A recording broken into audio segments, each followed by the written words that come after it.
Je le répète, Tamazight n'est pas une langue.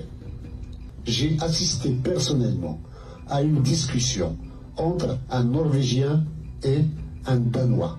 Ils se comprenaient parfaitement dans leur langue respective. C'est presque la même. Et pourtant, ils ne disent pas. C'est le germanique. Quand vous prenez les langues latines, c'est la même chose. Entre l'espagnol et l'italien, il y a 50% d'intercompréhension. Et pourtant, ils ne disent pas, et pourtant, ils connaissent, eux, leur langue d'origine. Le latin, il est là. Il a survécu à tout. Et pourquoi ils ne tuent pas l'espagnol, le français, le portugais, pour faire une seule langue? La langue d'origine de leurs parents. Donc, comment se fait-il que les autres nations glorifient chacune sa langue et nous, on doit les maudire, les tuer pour faire une langue commune? On va faire un espéranto. Regardez l'espéranto. Il a été fait dans les années 60, dans l'euphorie, pour unifier toutes les langues du monde. Combien de gens parlent aujourd'hui l'espéranto? Il ne dépasse pas 5000 personnes. Donc, chacun enseigne sa langue. Nous connaissons Tsakveïlis. Donc, Tamazight est un moyen de mystification de l'identité kabyle. Si c'est Tamazight qui est la langue, donc le kabyle est un patois. Si c'est un patois, donc nous ne sommes pas un peuple. Sauf seul un peuple a une langue. Ceux qui ont un patois ne sont pas un peuple. J'ai été scandalisé quand des scientifiques kabyles parlaient de variante berbère. C'est quoi variante berbère? On a peur de dire que c'est une langue. C'est du mépris et vraiment du colonialisme même que de dire que Tamazight c'est une langue. Non. Le Maroc a essayé, avec l'IRCAM, d'unifier les langues berbères, de les standardiser. On parle même de standardisation en Algérie, même à l'échelle de tous les Amazirs. Standardisation de Tamazight. Comment on va standardiser? Chacun a une langue à part.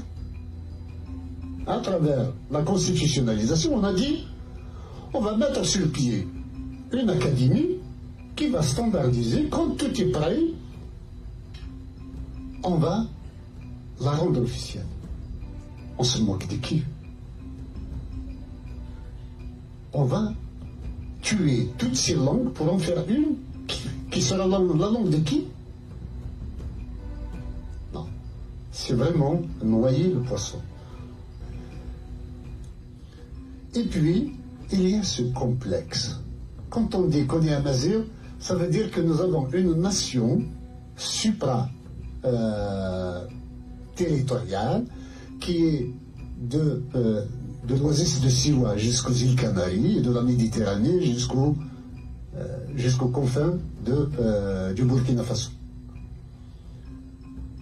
Ça nous donne un sentiment de puissance, comme quoi nous sommes très nombreux.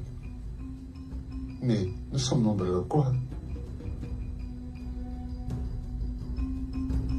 Nous sommes tous conscients que l'arabe n'est pas notre langue et que nous avons le droit de la contester. C'est notre droit absolu de refuser la langue arabe, pour nos enfants et pour nous-mêmes. Donc nous n'avons pas besoin de nous cacher derrière l'arbre amazigh pour affirmer l'être kabyle.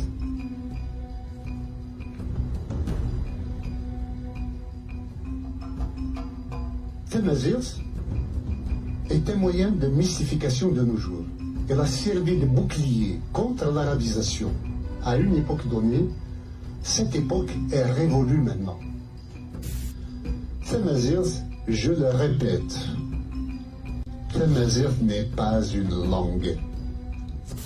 C'est du mépris et vraiment du colonialisme même que de dire que Tamazight c'est une langue. Non. Standardisation de Tamazight.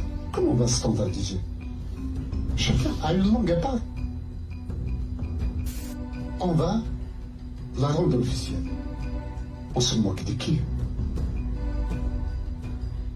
on va tuer toutes ces langues pour en faire une qui sera la langue de qui? Il y a ce complexe.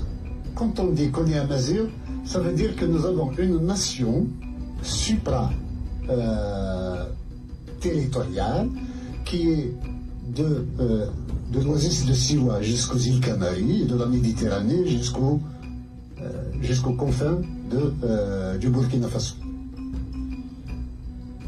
Ça nous donne un sentiment de puissance, comme quoi nous sommes très nombreux. Mais nous sommes nombreux quoi?